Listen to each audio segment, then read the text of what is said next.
आपल्या परिसरातील ताजी आणि महत्त्वाची अपडेट पाहिजे तर मग आजच सी24 तास या आपल्या YouTube चॅनलला लाईक करा, शेअर करा, सबस्क्राइब करा आणि बेल आयकॉनवरती क्लिक करायला अजिबात विसरू नका।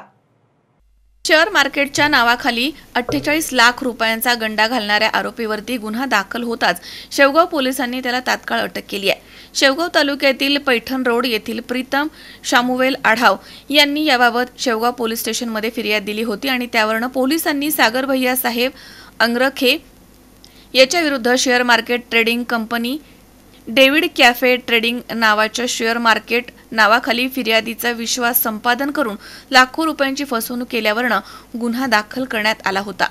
या गुन्ह्यामधील फरार आरोपीबाबत पोलिसांनी माहिती घेतली असता तो फरार झाला होता। 7 ऑगस्ट रोजी या गुन्ह्यामधील आरोपी सागर अंगरखे हा आखेगाव रोड खडांबे मैदान इथे डेव्हिड कॅफे शॉपीच्या उद्घाटनाची तयारी करत असताना त्याला पोलीस पथकाची चाहूल लागताच तो मोटरसायकलीवरती बसून पळून जात असताना पोलिसांनी त्याला ताब्यात घेतलाय।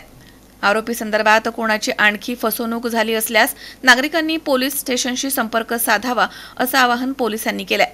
पोलीस अधीक्षक सोमनाथ घारगे यांच्या मार्गदर्शनाखाली पोलीस निरीक्षक संतोष मुटकुळे, पोलीस उपनिरीक्षक रामहरी खेडकर आणि पोलीस अंमलदारांनी ही कारवाई केली आहे।